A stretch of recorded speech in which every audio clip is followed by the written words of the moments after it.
Brasil e Estados Unidos em guerra, é isso, meus amigos, praticamente uma guerra comercial, ideológica e até já está se falando de guerra tecnológica, né? Só que já parou para pensar desde quando o Brasil não tinha um inimigo declarado? Há muito tempo, né? O Brasil sempre foi o país da paz, o país da neutralidade, né? Só que agora parece que isso está mudando. O tarifaço do Trump pode até parecer só uma briga por impostos, mas vai muito além disso. Já se fala até em bloqueio de GPS, muita gente desmentiu, mas a notícia que saiu é que o Brasil vai sim começar a desenvolver a sua tecnologia de GPS. Ué, se não tinha nada, por que essa repentina inovação tecnológica no Brasil? E a gente está vendo outras questões, sanções, possíveis sanções aí em produtos chaves e inclusive ameaças aí à nossa soberania. Isso não é novo, né? Mas faz muito tempo que a gente não via um Brasil tão confrontador. E aqui a gente vai relembrar um pouco alguns casos que tivemos esse tipo de situação. E o primeiro, né, a primeira situação mais dos anos modernos, né, lá em 1942, o Brasil, após ser atacado por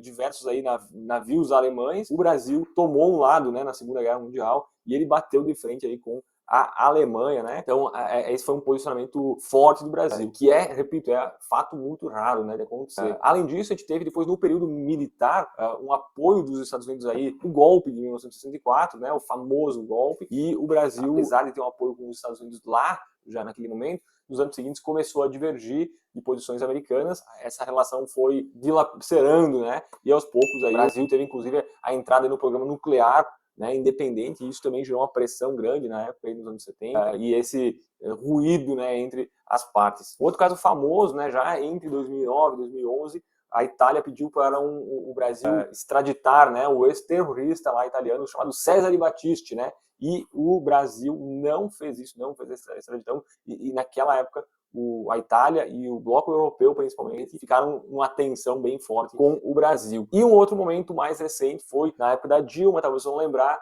foi descoberto aí que vários ministros da Dilma e a própria Dilma estavam sendo espionados aí pelos Estados Unidos, e aquilo tudo gerou aí, na época, um ruído muito grande, inclusive foi motivo de cancelamento de visita oficial da presidente da época, né, a Dilma, aos Estados Unidos, né? E aí teve um outro discurso bem duro na época contra o imperialismo digital. Esse foi lá na ONU, né? Inclusive o Brasil, por ter todo esse histórico de negociador, de neutralidade, isso é inclusive um dos motivos para o Brasil ter tanta força na ONU e também por ter aí participação em diversos BRICS, ONU, G7 e outras questões do Brasil tem uma participação relevante por causa dessa visão até então bem neutra.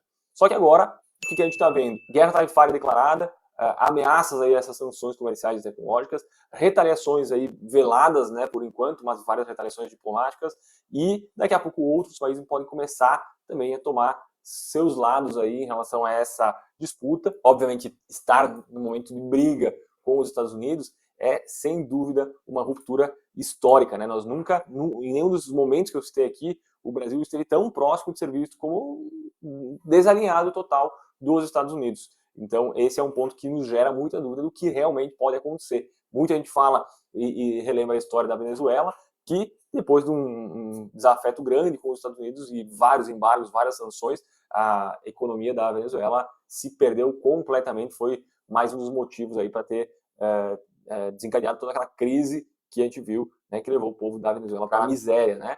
E aí fica a pergunta: a gente está assistindo o nascimento de uma nova política externa ou é simplesmente agora um atrito que não vai dar em nada? Qual que é a opinião de vocês? Eu deixo a minha, eu acho que esse caldo pode esquentar, pode ferver bastante e pode ter diversos desdobramentos. Por isso, eu reforço que eu sigo dolarizando o meu patrimônio por justamente proteger de uma possível bagunça que a gente vem a ter aqui e que possa ser difícil de organizar depois. Para quem tem interesse, eu tenho vários vídeos que falam no final do vídeo aqui no card, eles estarão para ajudar aí quem tem interesse em saber mais sobre dolarização de patrimônio. No mais, era isso e até a próxima.